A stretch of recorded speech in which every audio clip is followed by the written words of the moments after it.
Welcome to Learning to Live. This is our first meeting. What we want to do today is sort of an introductory course. Actually, the first two meetings will be somewhat introductory, but today we're giving a broad span, like a broad overview of the first image of what we want to look at before we start delving into how we want to negotiate life, how we want to learn to live. So what we're doing today is we're going to try and depict, in general, a certain way or angle of how to view our current state, how we live today. And after we do that, and by doing so, I hope we'll be able to surface certain dimensions that are in the center of our negotiations in life, problems or warpings of the soul that surface through viewing the dynamic, the nature, the first nature of how our psyche works. And by doing this, then we'll also be able, throughout the course, to catch the footholds where these things can be changed. So this view that we're giving today is going to help us and walk us through the course. B'ezrat Hashem, we'll return to it in our last session and see how we've refurbished, how we've reorganized our life this way.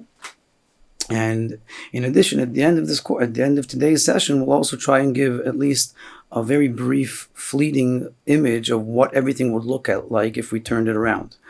So that's what we're going to do today. We're going to try and give this overview. And after we do that, we'll have time for questions, B'ezrat Hashem. So the way we're going to go about this is, obviously there are very many ways to depict the soul, to depict a person, and every individual is completely unique. And like everything else in this course, what we're giving is archetypes. We're trying to teach archetypes that are, again, simultaneously familiar to all of us, but also very different. So everybody's life acts out differently, everybody's personality is very different. But these images that we're giving, which correspond to the semantics of Kabbalah, of Chassidut, which we're not going to be discussing, but all of these images, they are archetype images that everybody has to be able to identify in his own life. Now, the terms or the concepts we want to use in order to depict it today, because we don't want to be using any abstract ideas that you need prior knowledge for, then what we're going to try and spread a person's personality out on is a time span, an experiential time span, which is using semantics that are familiar to us. How we experience the present, how we experience the past, how we experience the future. And by viewing ourselves that way, we'll start surfacing details in our lives. So we're going to start from the center point. We're just going to start from how we experience our current time, how we experience the present, if we experience the present. So if I take a person, myself, and I'd focus on my very present moment, like who am I right now? First of all, I'll see that it's something that I don't tend to do. Because when I fall into the present, if I find myself, let's say, the elevator's stuck and I'm all alone, or there's no sidetrack, nothing's calling my attention, my cell phone battery's out, or there's a blackout. A lot of things have to happen for this to actually occur. But if I find myself with myself, then if I focus inwards into my experience of self, then I'll find a void. In a sense, this feeling of void is the most existential, typical experience of existence. In a theological level, we could say that this is the psychological appearance of Hashem creating reality ex nihilo. Kadosh Baruch Hu creates everything from nothing, and somewhere in the core of every existence, we're experiencing that nothingness.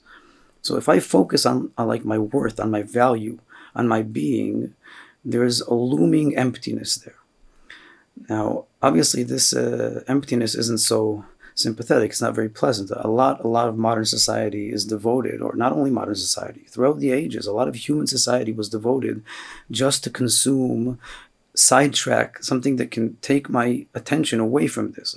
All day long, we're consuming anything to keep our awareness away from just experiencing ourselves.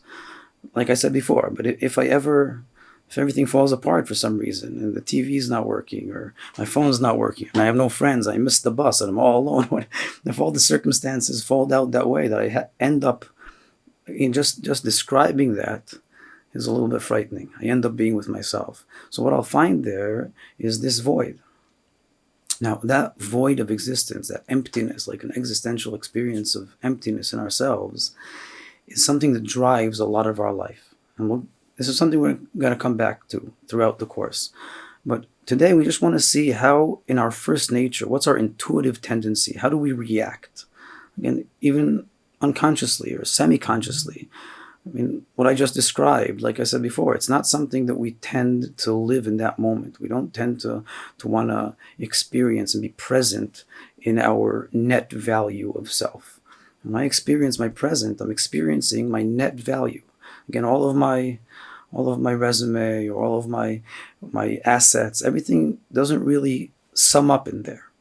So what do I don't want to be there. I mean, there's something frightening or I'd say unpleasant. We don't know how to negotiate it. And our intuitive instinct is that because we don't want to be present in that point, is that we find ourselves constantly looking to cultivate an escape, like an alternate identity that we can escape to.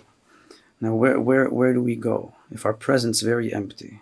So where can I find volume? So the human tendency, the natural tendency of a person is to recuperate his past, to try and funnel his attention into his past. So in a sense, all of us are devoting our present day to build up a past that we can relive. So you can take very stereotypical examples, like a person who's planning a holiday or something, and you put a lot of effort into it, and maybe you don't even enjoy don't enjoy the efforts being put into organizing it. And maybe even while you're in your holiday, you're not liking it so much, but it's all there so that when you finish, you'll have something to experience. You'll have something you'll be able to say, "Here, I've done that." But also on a much larger scale, our lives are devoted to building sort of a resume, like I said before, like trying to obtain all sorts of values that will enable me to identify with them. I want to have an identity of a mass of identity that I can say that this is who I am, and that tendency is being driven from I don't want to say a fear of an unpleasantness of just being present in my present net value. So I find myself driven to cultivate this alternative self. Today it's called an image of self. That's what it's called, or an alternate ego. But it's just our simple self. Like, it's who I identify as myself. If you ask me, who am I? Then very naturally, I have an answer to that. I'm a rabbi. Maybe I give webinars. I have all sorts of answers at the tip of my tongue to answer you for that. And it's very important to me to have those answers at the tip of my tongue. So I'm devoting a lot of my time and life to cultivate those images so that if you ask me who I am, I don't actually have to be who I am right now. So I have to have a value that I can drive my attention to. And it's not only so I can answer you, it's also so I can answer myself. So I'm constantly, other than consuming like sidetracked, that I can discuss things. I want to be surrounded by friends or something that's occupying my attention. I'm also building up an alternate identity that I identify with, and I consider that to be myself. If anything threatens that identity, like if something comes around and tries to tell me that I'm not a very important teacher who has webinars, then I'll feel that, mamash, you're trying to kill me. Like, it's threatening my image of self is threatening who I consider to be myself. So it's like Chazal say that kol hamalbin pnei chavero, that if you insult someone, then it's like killing him. It's kmo shofech damim, it's like spilling his blood, because I'm so identified with this image of who I am that attacking it or undermining it is undermining my existence, who I consider myself to be. And this, again, where this comes from is being driven from that instinct of not being present in my net value.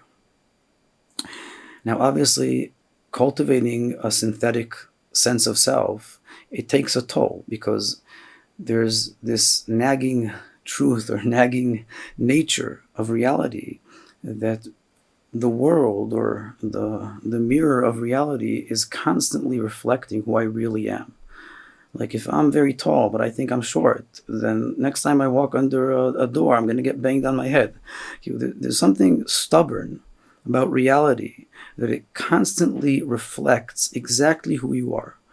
When I walk into a room, so people, they don't respect me in light of who I am, who I think I am. They don't get up because I think I'm a big mashpia or a big teacher, an important person. They just reflect exactly who I really am. And because I'm trying to cultivate constantly and maintain this image of self, then I find myself always over voicing life. This is maybe one of the most typical experiences of day-to-day life, that we all live with a narration. We're constantly narrating reality. Why do we need to always narrate reality? Because there is a gap. There's always a gap between how we picture ourselves and how reality reflects us. And that gap is constantly causing dents in our image of self. It's like a threat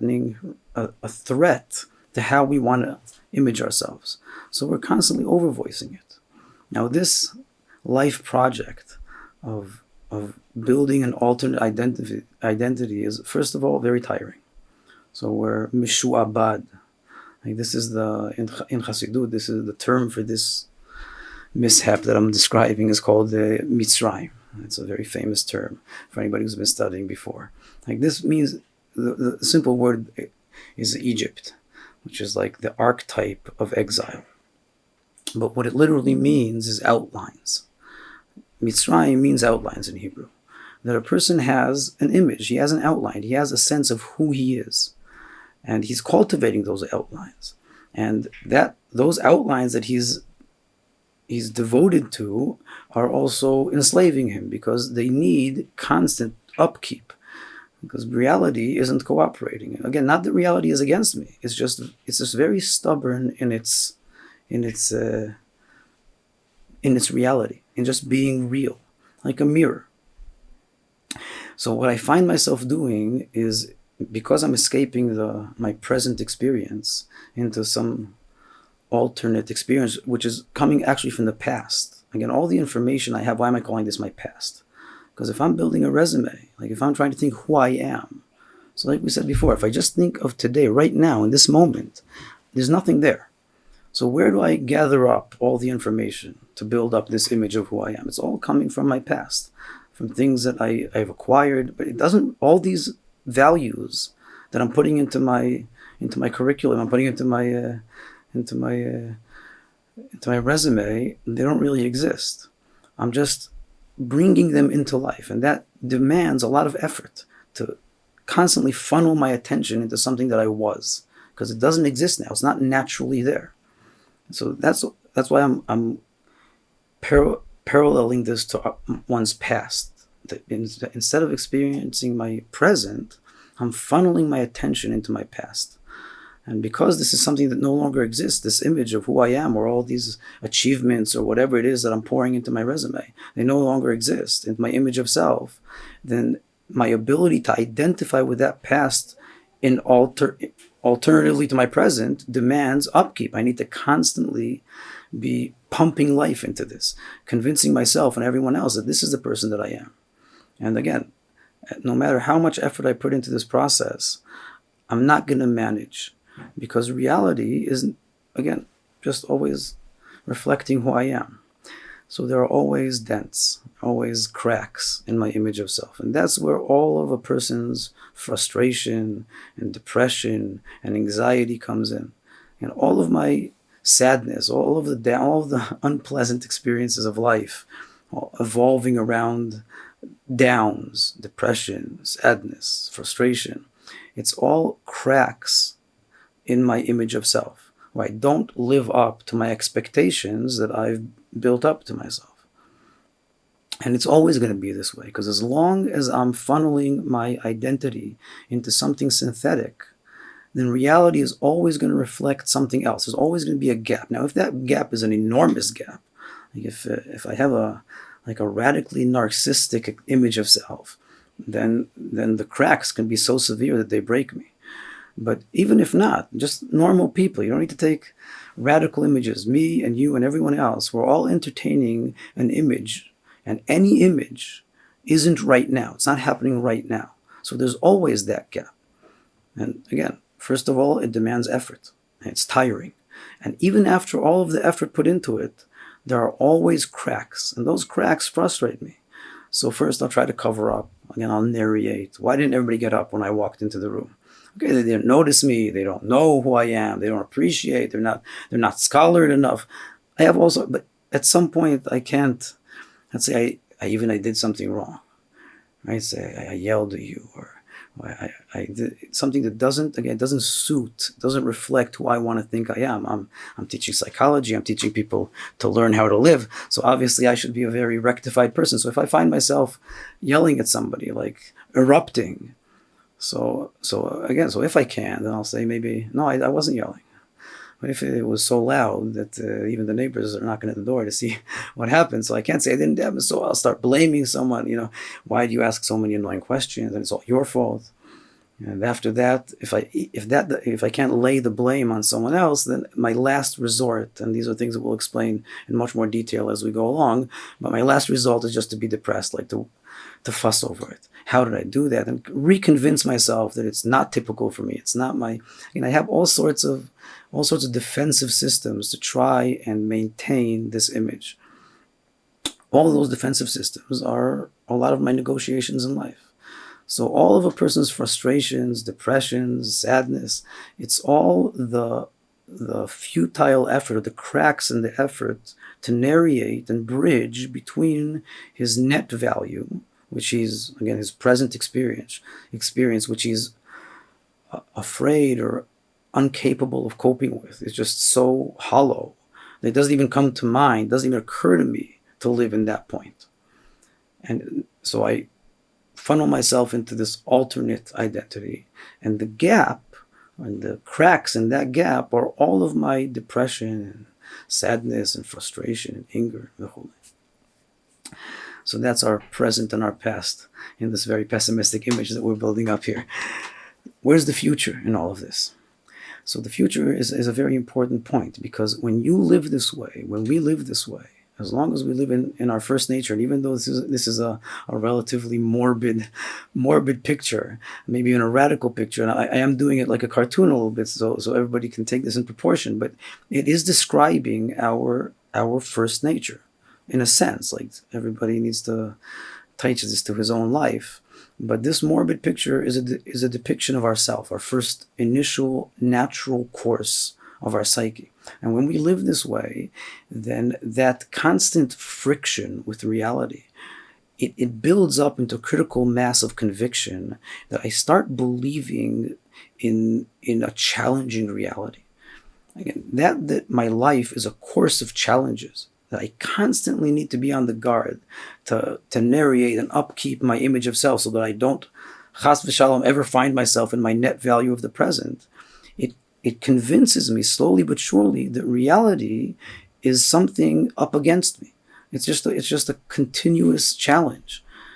Now, again, there's someone behind this reality. Like, if I take this a step further, then somewhere in my awareness, I'm starting to be convinced that there's someone out there who's against me.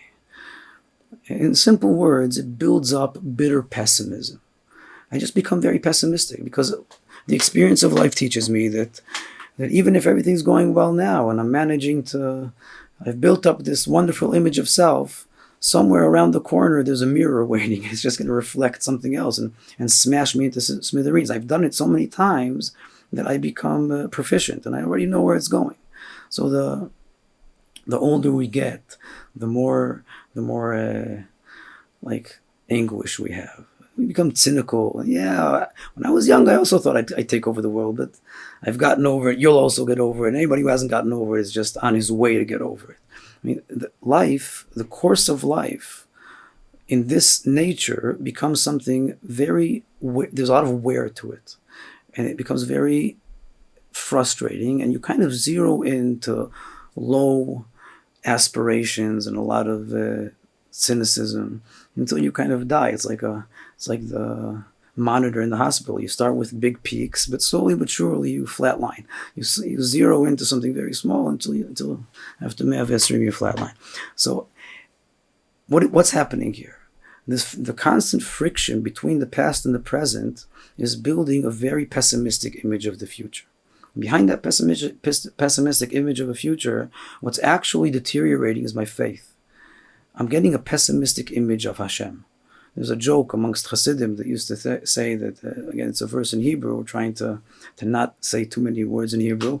But there's a verse that says, Shiviti Hashem lenegdi tamid, a very famous verse, which literally means that I should always have Hashem in front of me. I should always be viewing Hashem as being in front of me. But it could also literally mean in Hebrew that I constantly feel that Hashem is against me. The word for being in front is also against. So Hasidim used to make jokes that a person who's not a chassid is a person who constantly feels that Hashem is against him. Shiviti havai lenegdita mi. Hashem's always against me.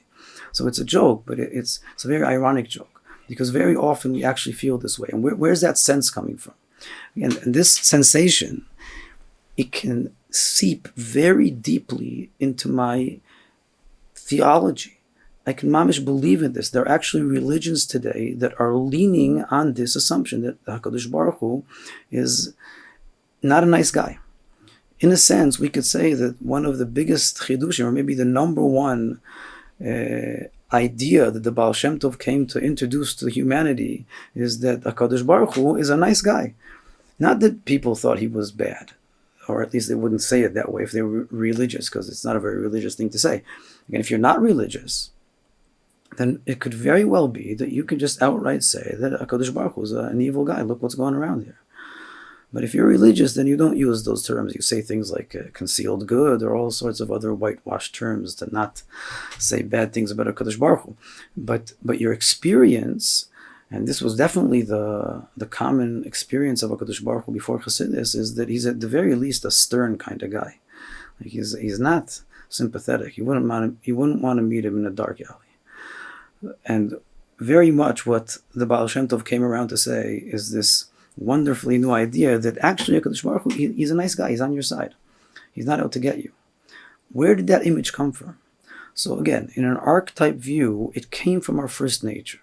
That same first nature we started describing today, where a person, from lack of capacity of his emptiness, finds himself, again, not that he meant to do this, but he finds himself escaping into an alternate image of self to make that who I am.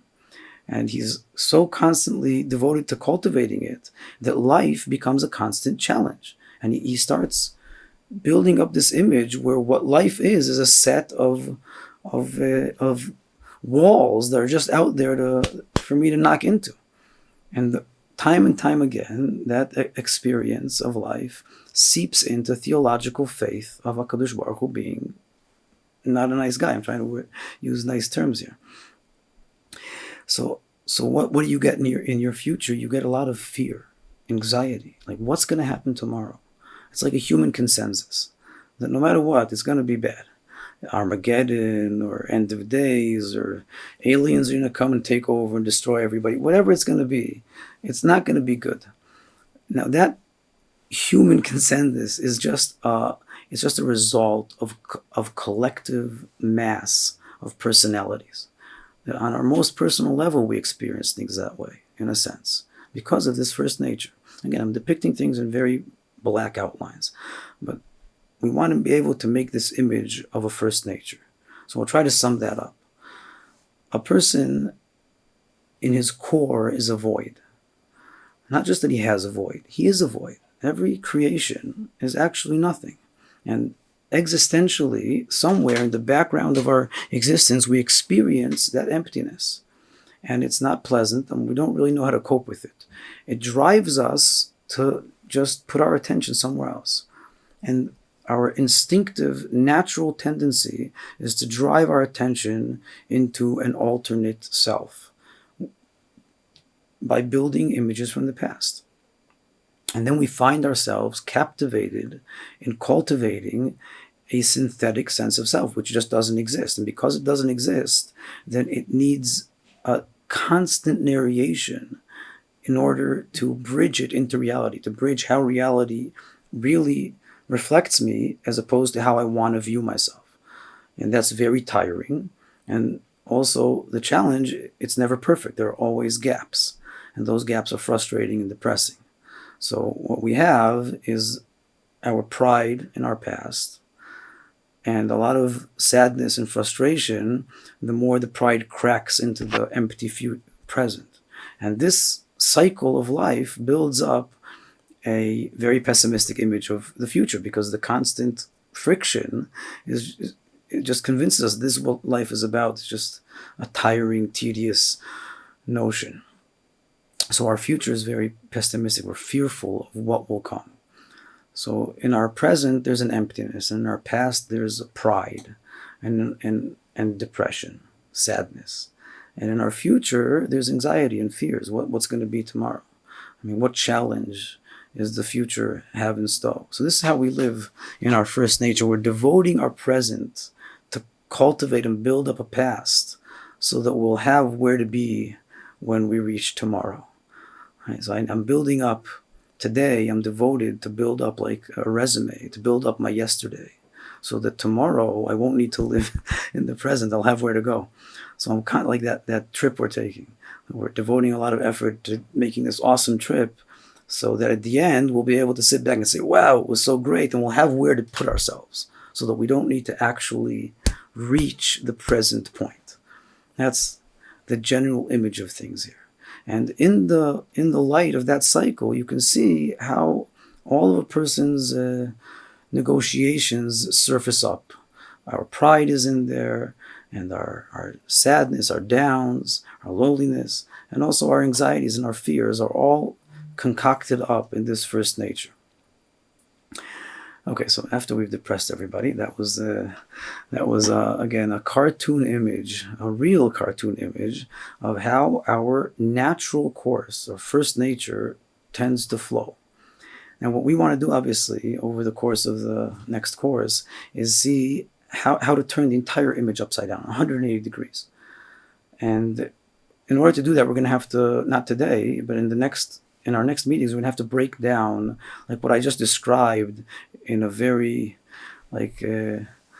bird's eye view. We're going to have to break that down into the building blocks of how we reach the point of where we are today and what exactly it is that we need to undo in order to turn the flow around. But let's just take, again, just for the sake of sweetening this, giving us a fleeting view of where we're going at the end of these 13 sessions. If we just take that whole picture and turn it around, we haven't explained how to do that yet, but let's say I do the exact opposite of what I just described. Like instead of maintaining my present as something that I'm not concentrated on, I'm not aware of, I'm not focused on, and cultivating my past, and therefore being fearful of my future. Instead of doing that, we do the exact opposite. Like we cope with our present. Say I come to terms with my emptiness, and I allow my past to break. Instead of cultivating my past, I just let it break down. All my pride, I let it pop. And I know what'll happen. I'll just find myself right here and now, which, again, that's not so, I don't know what to do with that. But let's say I allow myself to be there in this empty present. And then again, I look into the future.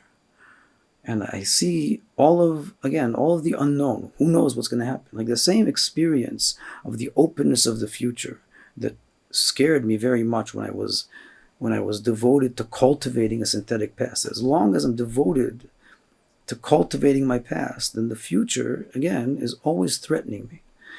Because who knows what will happen? What challenge will come about to crack my statue, my stable image of self. But if that image I allow to break, I shatter that statue, and I have nothing now, then who knows what will happen tomorrow? If I'm a void, I have nothing today, but who knows what will happen tomorrow? That same experience of unknownness becomes a breath of fresh air. Who knows what it will be? Everything can flip over. It can be great. And that would whitewash my faith, clean up my faith.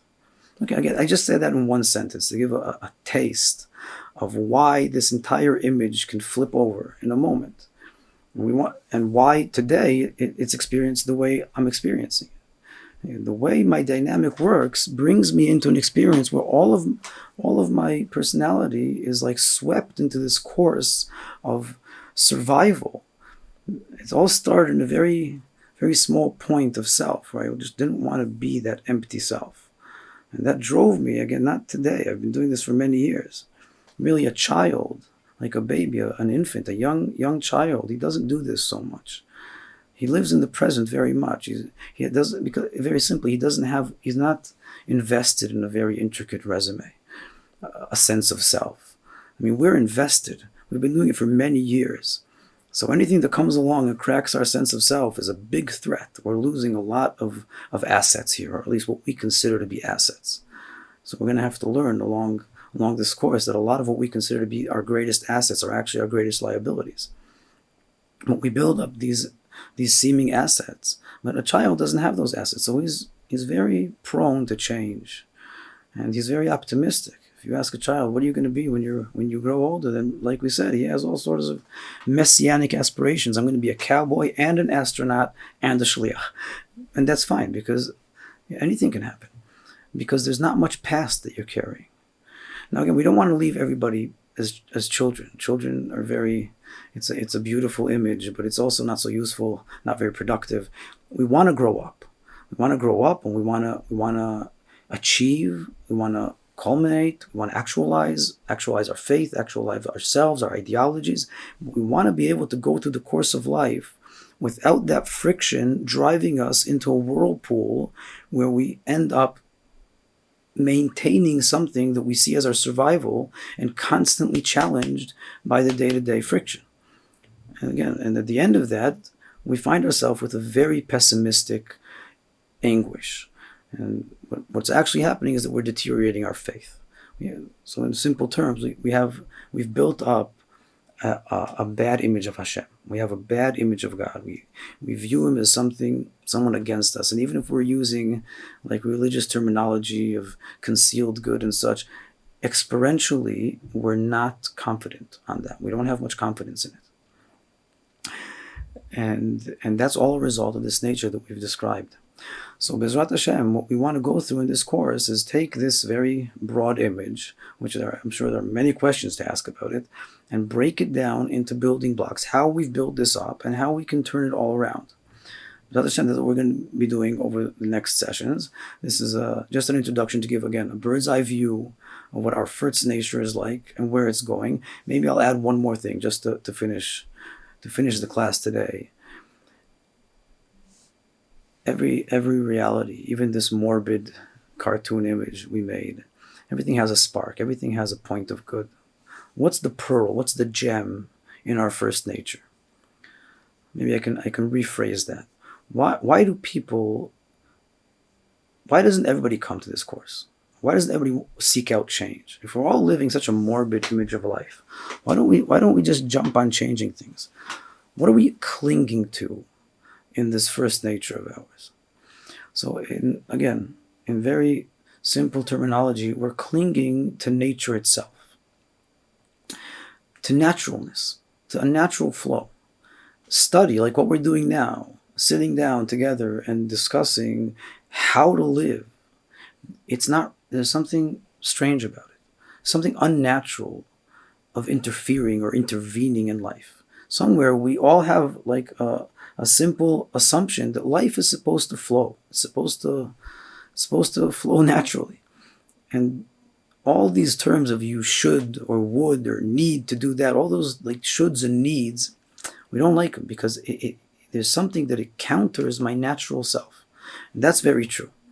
Again, the naturalness of life, which in a sense, when we start a process, we're going to lose that naturalness. The natural flow of things, when you intervene, you start changing, or studying yourself, or evaluating yourself. There's something very cold, very unnatural about studying about yourself. So this whole course, learning to live, that sentence, why is it a catchy sentence? Because learning and living is like the opposite. Living is just being, not doing.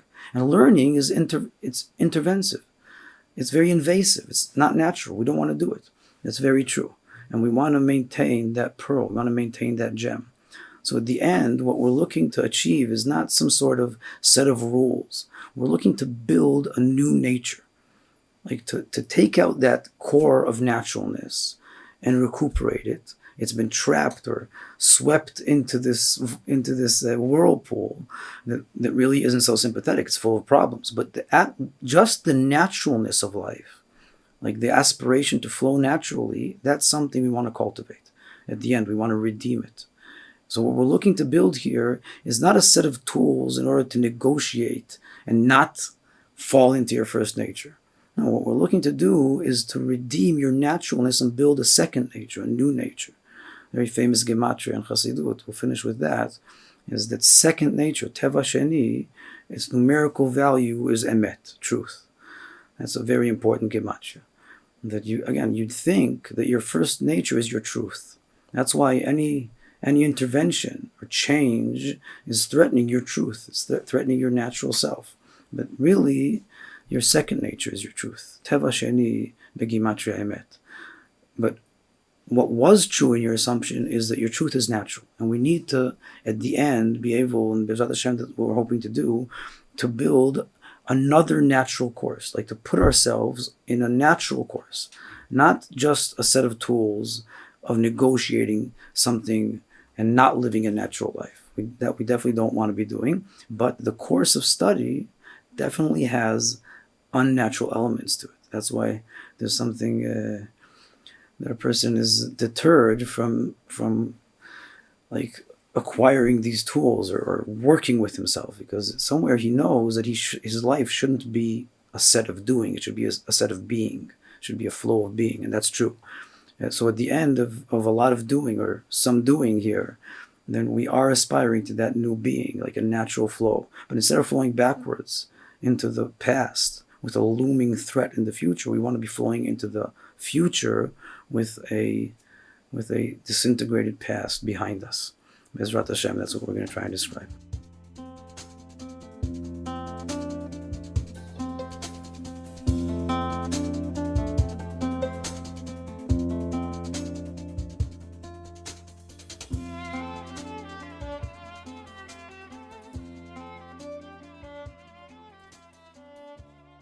A person just feels empty. There's an emptiness in existing. Existing is typically something empty because our existence is ex nihilo. I mean, there's something about our being that isn't, we don't exist, we're being existed.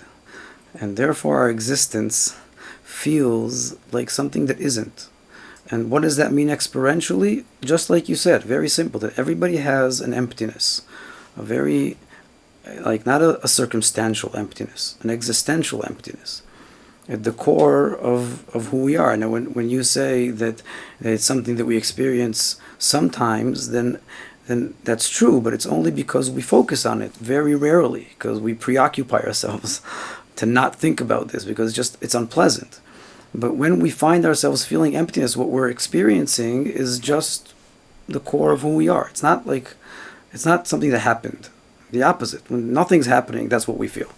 Nothing needs to happen to feel empty. There's something about emptiness which is the most typical experience of life. And that is the void in the center of our being, of everybody's being. So everybody has that. It's not just me or you.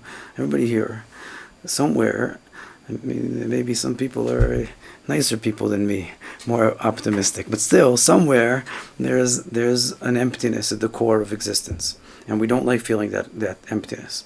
So we funnel ourselves to sidetrack, to think of other things, to do other things, to be other people, to be something, to not be nothing. We want to be something so that we don't need to cope with being nothing.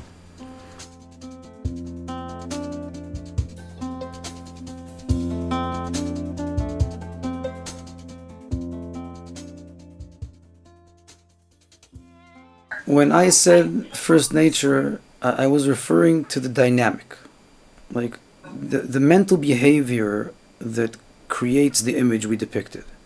So the tendency to stray my attention away from my net self, from my emptiness, and to do that by building up an image of self and devoting my attention into my resume and cultivating my ego and like building myself up so that I can be this valuable image and not need to think of myself as something empty. The tendency to do that's my first nature. And it results with a lot of anxiety and frustration and fear of the future threatening that identity. So that whole picture is a result of my first tendencies, like my intuitive reactions to myself, how I negotiate life intuitively. And that's called the first nature. Those initial intuitions are my first nature. And we want to practice or evaluate, establish new reactions, better, healthier reactions that will build a more pleasant image of self, of reality. So the image we just depicted is a result of my mental behavior, which is what we call the first nature.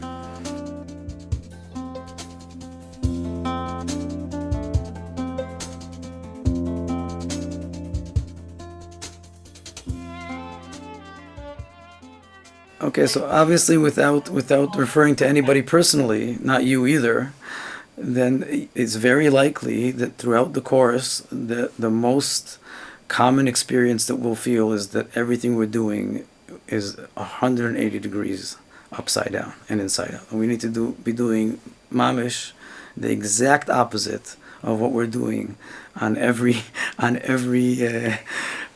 aspect of life, and which seems like a very radical concept at first, but there's something sympathetic about it, because if we had to refine a 2-degree change, that would be very complicated. But that's not the case, Baruch Hashem. You just have to do everything upside down. So it might be a little bit difficult, but it's very simple. It's not complicated. You just need to do everything upside down. But we'll have to explain that. So just don't do anything yet. That's right. No, don't do anything. Everything's fine. But you can be entertained by the cartoon of self that comes of it. Like if you know to realize all these flaws, like somewhere I'm banging my head against the wall, there's something ironic, something even humoristic about it. Okay, that you can do, and we'll work on fixing it slowly. Bezrat Hashem. That's what the course is about. So you have 13 sessions, 45-minute sessions. It's not too long, right? So bear with me for a couple of months, and Bezrat Hashem.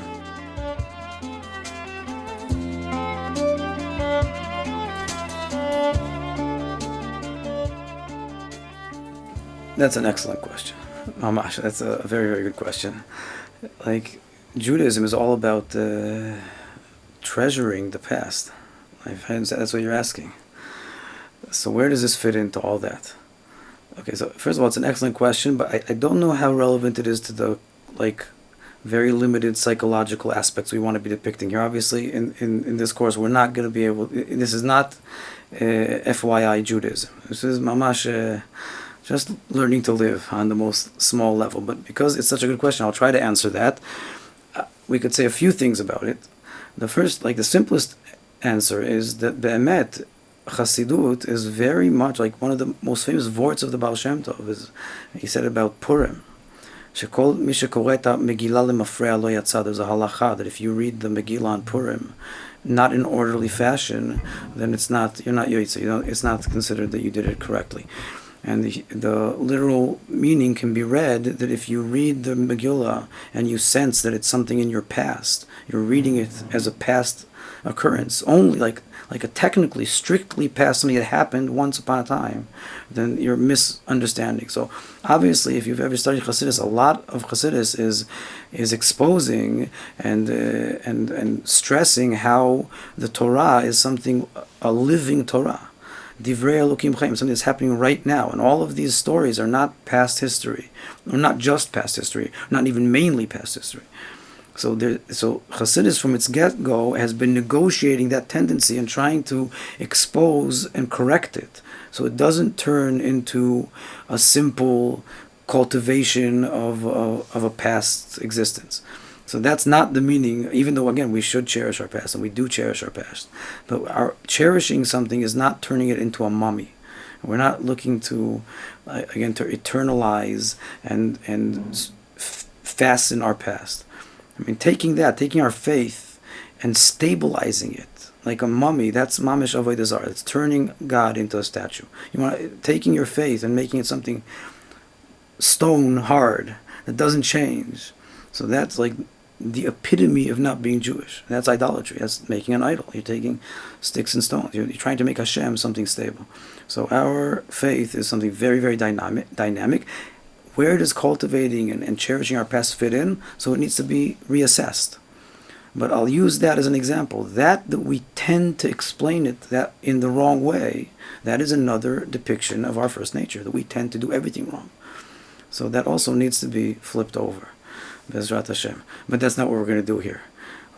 Flipping over theology, I don't know if I can do that. But it would take more time than 13 sessions. But flipping over psychology is much easier. And not to do. That's your problem. Just to explain. To explain I can do. Doing it, that's everybody needs to do it. I can't help with that. But explaining flipping psychology isn't so complicated. Theology is more complicated. Relative.